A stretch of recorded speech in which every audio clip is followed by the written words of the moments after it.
All right, our breaking news continues tonight. We're bringing you live coverage of President Trump's historic trip to China. Right now, he's having tea and talks with Chinese President Xi Jinping at the Chinese Leadership Compound. This is a 1,500-acre CCP elite compound. Only a few American leaders have been there. I remember Nixon, they say, in 1972, met with Chairman Mao. But President Trump is meeting with Xi right now. And we don't have, to be clear, we heard this from Kelly Meyer, we don't have those live pictures. And this is due to Chinese officials. They're moving pool cameras out of position. But I will tell you this much. If we have an update, or if we do get a live feed, or we get video, we'll make sure to bring it to you.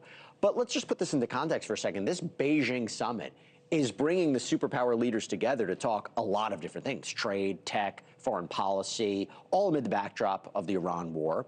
And there's a lot to get to. So we have another expert, great panel of people to talk about this, to understand what's going on, both in front of the cameras and behind the cameras. Joining us right now, Lyle Goldstein, director of the Asia program at Defense Priorities; Chris Burnett, Marine veteran, attorney and Republican congressional candidate for Maryland; and Janet Egan, deputy director of the Technology and National Security program at the Center for a New American Security. Great to have you all here. Ladies first. Janet, I'm going to start with you because there's something we haven't talked about yet tonight. AI. I felt that that was going to be a big point of conversation here. And it's interesting because we've been having a discussion the whole week about what should be our level of cooperation with China on AI. How much should we share with them about our technology? How much of is it a risk for them to have this information? And then on the other hand, AI is something that is going to affect all of us. What are you seeing coming out of these talks, and what are you hoping will come out of these talks regarding artificial intelligence? Thanks, Jesse. I think it's important to take a step back here and look at the AI context that was in the lead up to the summit. So just last month, we had the US AI company Anthropic release a new AI model, or reveal it had a new AI model called Mythos that can effectively hack most major digital systems in the world. And they haven't released this publicly, but they're giving US tech companies the ability to find and fix vulnerabilities. And it's proof that AI companies have hit new levels of capability that are relevant for national security, and that these capabilities keep growing. So we're very fortunate that the US has gotten here first, so we have time to build resilience, fix our systems before China reaches its point. And the White House is taking this very seriously. But this moment is shaping what the Trump administration is looking for from this summit. And we've heard Treasury Secretary Bessent say, look, we're going to discuss the AI guardrails with the Chinese, and that these two AI superpowers are going to be talking about these issues. But the US lead really matters here. Again, Secretary Bessent was quick to say, look, the reason they're able to have these conversations is that the US has this lead to leverage, and that they wouldn't be having these conversations if China was far ahead. So the US is negotiating from a position of strength. They're coming to the table to talk about guardrails and what makes sense here, and aware that while the US has the lead, these capabilities will soon diffuse. That discrepancy is tightening a little bit. I mean, China goes so fast. They're incorporating it so much into their daily lives, even more than we are. But again, we have the innovation, we have the resources, we have the innovation that they just don't have. Lyle, go to you.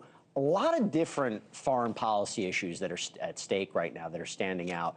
But what is signifying to you the big takeaway right now? What are you looking at and saying this could be an accomplishment, or this can be a matter of concern moving forward?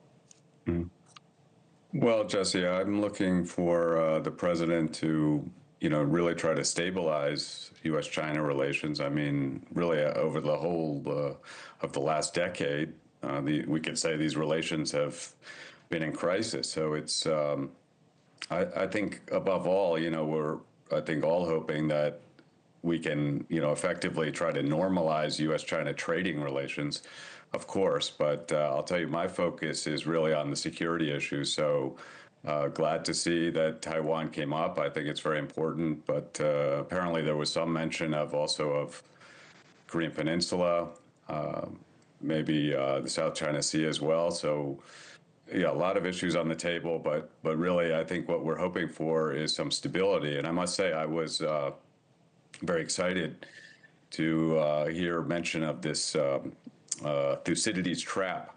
I don't know if your viewers are familiar with that framework, but this comes from actually a Harvard scholar who wrote a book about how this analogy back to the Greek city-states actually shows how we can structure our relations with China and try to stabilize and really avoid what would be a catastrophic war. So, I think that's the kind of big framing that's actually very helpful here.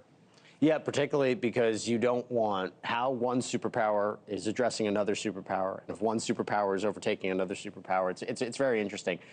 Chris, I go over to you now. Let's talk about Iran for a second. So I don't know if you heard the prior conversation, but the idea that China says they're not going to supply weapons to Iran, they don't want a full involvement in what is happening in the Middle East. They have said that they are committed as well, that they do not want Iran to have a nuclear weapon. I think that's significant too. You do wonder where this is going to go and what concessions or what pressure China is going to have on Iran. I mean, is it going to be something like China just buying more oil from the United States and being less reliant on the Gulf? Where do you see that going, Chris, from what the conversations? Well, first, Jesse, thanks for having me on again. And that's a great question to ask, because what's happening right now, we're seeing that China is going to put pressure on Tehran, and the fact that they restated some previously held positions, and that is that the Strait of Hormuz should be open, there should be a free flow of energy, and that Iran should not have a nuclear weapon is reassuring. But those are not new positions. So it will be interesting to see if whether or not this summit results in any additional pressure from Beijing on Tehran. I think there will be some pressure because ultimately the lack of stabilizing effects in the Middle East is having an effect on the global economy. Whether or not China moves to purchase more petroleum products from the United States or elsewhere is only a good thing because it gives less opportunity for Iran to affect the global economy. So I don't see a downside to any of this. That is Iran restating their previously held positions, the possibility that China will purchase petroleum products elsewhere, and ultimately weakening Iran's position in the region. Jenna, we have about 30 seconds. Significance of all these business leaders, these tech leaders going to China. What do you think? Yeah, it shows that Trump wants to create more deals and more deal space here. And I think that's a really important part of the US China relationship. Yeah. I think it comes down to cooperate where you can, but compete where you must. And I think the one piece that probably shouldn't be on the table is the specialized semiconductors and chips that gives the US its current lead in AI. That's why the US has Mythos and China lags behind. And that's what's keeping the US ecosystem so far ahead of China. So interesting to see how these commercial and national security pressures come out in the mix. And this is like what we talked about before, the focus on Taiwan and semiconductors. Lyle Goldstein, wish we had a little bit more time. Next time you're on, you're getting the first question.